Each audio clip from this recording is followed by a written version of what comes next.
Outlaw on the track.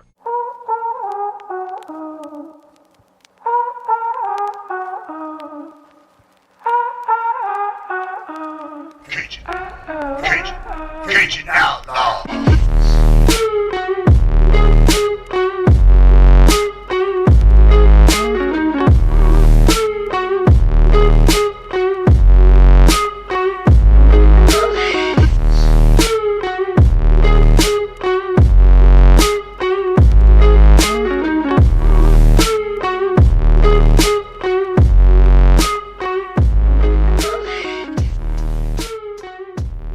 Welcome to Last Match Standing, the podcast where we review, relive, and rank the 100 greatest wrestling matches of all time. As always, I'm Spencer. I'm Paul. I'm Landon. And today we have a special treat for the Pro Wrestling 225 family, as we've got two of the all-time best in Pro Wrestling 225 right now. We've got Rhett the Threat and Michael White with us today. Guys, how are y'all doing? Whoa. All right, so y'all said that we was coming on here to talk about Rhett. Y'all didn't tell me that Rhett was actually going to be here. Hey, hello? Is this thing on? Who this is? Hey, who calling my phone? What y'all want? Rhett, this is Spencer with Last Match Standing. We have you and Michael White on the phone. Hey, did I win? Am I caller number 9? Absolutely. You're caller number 9. Hell yeah, well, that's what's up. Who's on the line? We have Michael White here, and you know we know you have a big match coming up. Michael White, my former best friend. Oh, how'd you get him on the phone? I can't get that cracker on the phone to save my life. Man, Rhett, let me tell you something. Don't talk to them. You whenever you speak to me, you can speak to me directly. Look, I've been blowing you up. I've been calling you. I've been looking for you. Everything. And you've been ducking me. Well, it sounds like you guys, whether you're ducking each other or not, will meet May 22nd at Super Gold 5, and that's going to be for the SEC Championship. Michael White will be defending his title, and there's a lot of story between you two guys, and so I really want to start at the beginning because I think the Pro Wrestling 225 family wants to know how in the world we got to this situation between the two of you. And so my first question is actually for you, Rhett, if that's okay. You guys, just 2 years ago at Super Gold 3, the Kajun Outlawz won the tag team championships. You guys were at the top of the tag team division in PW 225. Kajun Outlawz had to be something special. There had to be something good there. So what worked for the Kajun Outlawz when you guys were tag team champions? Correction. I won the tag team title. Hey, hold on. No, shut up. Hold on, you shut take up. turns, No, you shut up. This ain't gonna work. Yeah. Hey, No, it's my turn. I was speaking first. I won the tag. Rhett the Threat, not you. Oh, well, excuse me, Rhett. Go ahead and take your turn. Just like you always need your turn. It's all about Rhett. Rhett's always got to have his way. Go ahead, Rhett. Go. Well, I'll tell you what worked. What worked then and what does not work now is guidance and listening. And Mike White don't listen to. Oh, my. He listens to himself, and that's all he's about is himself. So that's why we're in the predicament of where we're at right now.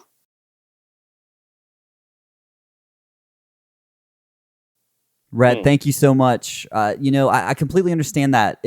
I think it takes a certain kind of team to be able to listen back and forth to each other and to be able to understand each other and to sort of give each other that guidance. And so somewhere along the way, something happened. Yeah, what happened, Rhett? What happened? Because my methods got us tag team titles, multiple championships, taking over other companies. And then where did it go wrong, Rhett? That's a good question for you. Where did it go wrong? Because somewhere you decided taking to over flip other it. companies, they didn't know who Mike White was. I say, when I call my old friends and my partners in the locker rooms and I say, hey, me and Mike White and the Kajun Outlawz coming up, they say, yeah, you and that big guy? I say, no, Michael White. They say, who? And I say, exactly. All you do is talk and run your mouth. You just shut up and listen sometimes. Things might go a little smoother sometimes. What needs to go smoother, Rhett? Am I SEC champion? Am I two-time Shit, SEC champion? Am I longest reigning SEC champion? Am I not at the top of my game? Are you the reason why I'm losing all my matches? I think so. Maybe if someone wouldn't get involved, I'll be 225 heavyweight champion right now. Anyway, Well, I gotta say, longest Michael, reigning SEC champion, you cheated because of COVID. You know that. So whatever, take it as you will. Just like we current GSW tag team champions. man, look, don't even start throwing all kind of stuff in there. And see, once again, you're making it all about you. Please, guys, at Last Man Standing, which I thought I was going to be on here with Tim Allen, but you guys at Last Man Standing, please continue on with your questions because we're at your show. all right. Well, Michael, I got a question for you, Michael. So Shay. the following year at Super Gold 4, you actually won the Again. SEC championship from Wild Thing. So Yes. I got to ask, you've been the reigning SEC champion since that day on January 25th of last year. So tell us a little bit Yes, I about am. what the SEC championship means to you. What it means? Yes, sir. Man, let me tell you something. That title didn't mean a damn thing until I touched it, until it got Hey. strapped around my waist. Let me cut you off for 1 second. Oh, See, here we Red the go. Threat What on the about line, turns? First ever STC champion. I invented that belt, son. I put it on the map. Oh my God! What it was called? Some kind of Southern Heritage or Southern Hardcore or It don't something. matter what the abbreviation is. I got that belt in a TLC match where you didn't exist. Oh, I didn't exist. How about I was the manager? I was sitting there right next to ringside. I'm the whole reason you got put in that match. If you don't remember, Press what? There is so But much look- history. There is so much history between the two of you. Cranberry and vodka, boy. well, look. Once again, you just told me about taking turns, so it's time for you to finally take a step back and let me finish explaining to them what the hell I was talking about. How about that? What SEC means to you? Tell me. The SEC title, not only is it the most, probably, well, you know what it is? It's the most prestigious title in the South. It's the Southeastern Conference Championship title. And nobody cared about it until it was me. Nobody cared about the JTMs, and it doesn't even matter who else had it because the only thing that matters is that I have it and that I'm the longest reigning champion. I'm the 2-time champion. And the only reason I lost it, as a matter of fact, I didn't even lose it. I was in a triple threat and someone else got pinned and it got taken away from me. So yeah, I'm undefeated the whole way. I've never been pinned or have I tapped as SEC champion. Mike, you bring And up a with that really bit- good point. You bring up a really good point. There is a lot of history when it comes to the SEC championship, and even as so far as going all the way back to Rhett's reign. So March Madness 2020, let me take you back. Rhett the Threat, you competed in a gauntlet match to become the #1 contender for Michael White's SEC championship. In that match, you defeated Avery Nolan, DJ Cyprian, former SEC champion JTM, who we talked about, Simon Phillips, Thaddeus, and Wild Thing. This was no doubt a huge accomplishment for you. What was going through your mind when you earned this opportunity? And I was booked in that thing by accident because it was overbooked. I had no reason to get in that match. Should he know SEC champion? I don't need that shiny little belt. I let Michael White have his little claim to fame. You know what I'm saying? So they put me in that match, and he thought everything was all hunky-dory, and it was for the most part. Because like I said, we'd be BFFs, best friends for life. You know what I'm saying? Like just like the Outlaws for life. So I didn't even need that shiny belt. But what it did, him walking around swelled his head up so big. I had to remind him who Red the Thread is. So I went in there and wiped the floor with all them J Brones. You know what I'm saying? So even if Michael White would have been in that gauntlet match, guess what? He'd have been pinned for the 1, 2, 3 as well. And he knows it. He knows it. Wow. So that Hey. actually brings up a really, really good point. Red the Threat sort of laying his claim in the ring, becoming number one contender. Michael White, I have to ask you, at that point, are the Cajun Outlaws on the same page? Or do you now tell you see something. Rhett as a threat? Let me see. Let me tell you it's like this, okay? Whenever in this wrestling game, just like any other game, it's not checkers, it's chess. And that's exactly what I was playing. I was playing chess. And what Rhett fails to tell you is that was the whole plan, was to take over Pro Wrestling 225. You can't challenge for a belt if you're the number one contender. And Rhett, that was your role. That was your part. You were supposed to win the number one contendership and hang on to it. That way we can move on to other things. We already got one title locked down, and then we're moving on to the other thing. That's what Rhett fails to tell you, is that he played his part, but now he wants to take that part and try to what? What do you want to do with that, Rhett? You want to prove to the world that listen to Mr. Smarty Pants talking about he probably don't even know what a castle is or where Bishop Knight and B7 is on a chessboard, much less even talk about playing chess. Motherfucker plays checkers outside of Cracker Barrel, just like he been saying, "King me," and that's all he ever knows. So playing checkers. Now Michael White managed Red the Threat for a year solid straight. Now Red the Threat we went wherever we went traveling and wherever we went before. Michael White was a wrestler, pretty much. Red the Threat taught Michael White everything he knows. So I know all his weak spots. I know everything about him. He knows it too. So he can play. He can have a big front, big confident game because he's got that title around his waist. But he knows deep down inside who Red the Threat really is. Well, Red, I got another question for you if you don't mind. So around the time of March Madness 2020, there's this video that came out where you said that somebody needs to be schooled. And I just got to ask, who are you talking about that needed to be schooled? Michael White, like I said, I've been in this business, pushing 15, 20 years. I don't even know because I don't keep up with things like that. But Michael White knows what schooling means. I ain't never seen that man come to training class to save his life. So you can bet he's going to be schooled when he steps in the ring with Red the Threat. Michael White, as far as I'm concerned, can't wrestle his way out of a paper bag, a wet paper bag at that. Michael White, I'll give you the chance to respond to that. Michael, at back-to-back events in October and November of last year, you cost the Cajun Outlaws multiple victories when you got disqualified against DNA and just walked out against the Pillars of Destiny. What was going through your mind at that point, and how would you justify those actions?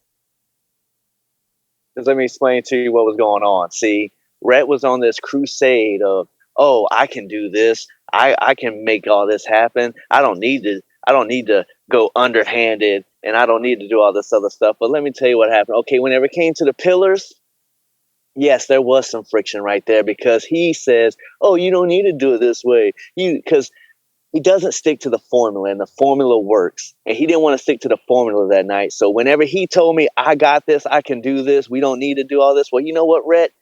I walked right out and I let you do it. And you know what happened? Boom, 1, 2, 3. So don't put that on me. Don't you dare put that on me ever. And whenever it comes to us getting disqualified against DNA, no, I kept us the titles that night because the titles were on the line. And Rhett was once again going to get beat, and I had to go in there and make an executive decision. And that's what I do. And he wants to talk about the whole training and everything. Well, it's kind of hard to train whenever you're busy being a leader, making sure that everything is on point while other guys are out there fishing and hunting and doing all that other stuff. So, yeah, I did not cost us any type of victories.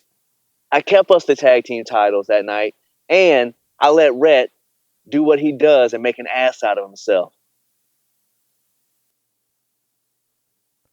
Wow. I'm going to follow up with you, Mike, actually, because I think you hit a really good point.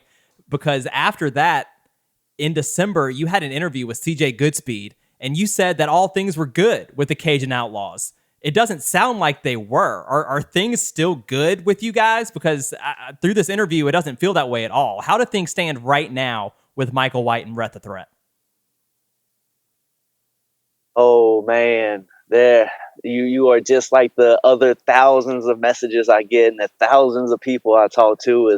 That's the biggest question is what's going on with the Cajun Outlaws? Well, as far as I'm concerned, the Cajun Outlaws are just fine because at the end of the day, it seems like the Cajun Outlaws is me, that I am the Cajun Outlaw. And whenever you're Michael White, everything's fine. And whenever it comes to Rhett, look. Red's fine. And when it goes to look, I ain't no Dudley Do Right, and I ain't Mr. Bad Guy, I ain't Mr. Good Guy, all right? I'm Mr. Wrestler, Mr. Motherfucking Wrestler. when it comes to that square circle, I instill integrity in that match because I win. I win on or whatever. I can't even find the words to say, but I'm a beast in that motherfucking ring, and I'm gonna do it the right way. I ain't gonna go cheat to win because I don't have to cheat to win because I'm a motherfucking winner. And motherfucking Cajun Outlaws, you ain't gotta say it, we outlaws till we dead. All right. So all I need to do is just teach you, Michael White, and you guys teach Michael White some respect. So that's all I got to do. Is just learn. He just needs to learn the pecking order. Who's in charge? Pen and paper, Once baby. Pen and paper. I'm sitting here waiting. I'm waiting to learn. Please, please tell me how you're the longest reigning SEC champion. Please tell me about how you won the tag team belts. Please tell me how you kept the titles on us. Please tell me, Rhett. Please school me on that. You didn't get us disqualified, you might have figured it out. And I don't believe you can write. I'll write them checks. Don't you like them checks that come in the mail? Where do you think they come from, Rhett? Them checks that bounce all the way to the basketball court. Well, I got to say, guys, speaking of getting disqualified, at Clash in Columbia, Michael, you actually got disqualified against Corey Constantine when you used the SEC title belt to strike him in front of referee DJ Petrie. Yes. But I got to say, though, Look. this happened, though, explain that. Since you ain't been answering the phone, Mike White, I wanted to explain that situation because you ain't wanting to have been hearing what I had to say about that. You know good goddamn well I was trying to help you out with that. The referee was coming too when you grabbed that belt. I was just trying to protect you from getting disqualified because if we would have had the PW 225 heavyweight championship, then everything would have been great because we would have been on top of the world. Cajun Outlaws for life. Are you done? Do you believe that you cost Michael White the PW 225 championship in that match? Nope. Like I just said, he don't listen. You're going to do Michael White's way. That's the only way. So this brings us to Super Gold 5. Before you guys compete for the SEC championship, we wanted to give you one last chance to air things out, to really clear the air between the two of you. You guys have been friends, brothers even, for years now. Rhett, starting with you, what, if anything, do you want Mike to know before you get to Super Gold 5? This is business. Friends are friends. If he can't man up and shake my hand when this is all done and I take that SEC championship away from him, not because I need it, not because Rhett the Threat needs to be a champion, just because I need to instill some respect in Michael White. So if he can't man up, shake my hand like a man and say we're all fine and we can continue on with our warpath, because you know, Michael White, we are forced to be reckoned with. We were on top of the tag team division, statewide and Mississippi, Alabama. We haven't cruised our way into Florida, but you know that was next. Texas, everybody. We go places. They know who the Cajun Outlaws are. And the Cajun Outlaws are not Killer Shane, Pretty Tony, Red the Thread, Michael White. You know it's me and you. So if we can't be brothers when this is all said and done, I ain't got for you, bro. I felt that in my chest. I felt that in my heart. Yeah. I get it down deep, son. Well, I'm glad to inform you that there is no heart.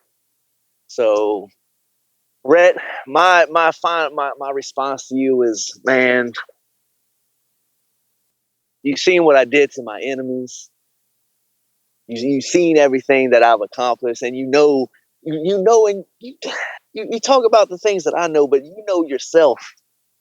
At Red, don't just do yourself a favor. Don't show up. Don't show up. Sit at the house that day, please. If my last message is anything to you, Red, it's begging you. It's begging you, please just don't do this. Not for the sake that it's not the thing I want to have, because I don't want it to happen, Red. I don't want to do it to you. I don't want you to be embarrassed. I don't want it to be completely different in the end, because I know that things are going to be completely different after our match. And that's exactly what it's going to be. Things are never going to be the same after Super Gold 5. You and me both know this. But what can be the same, Red, is your health and who you are. And you talk about you've been in this 20 years. If you want to do it 20 more, I'm telling you, Red, just slow down. Call up Jordy. Call up whoever's in the office that day and be like, look, come May 22nd at Super Bowl 5, I want to stay home because I don't want to get in there. So, Red, just don't. Just don't. Hashtag Red don't. Hashtag Red stay at home, please. Hear that, guys? He's pleading with me to stay at home because he's seen what I did with everybody in the gauntlet, man. But you know, maybe I will take a day off. Maybe it is time for Red the Threat to hang up his boots because he's scared. He's scared of Michael White. He's afraid Michael White will beat him. People like Ronnie Mack, Bordell Walker, but I'm scared of Michael White. That's for sure. Well, it sounds like you guys have been good friends for a long time, but you might be making better enemies. Super Gold 5, May 22nd, the Columbia Expo Center.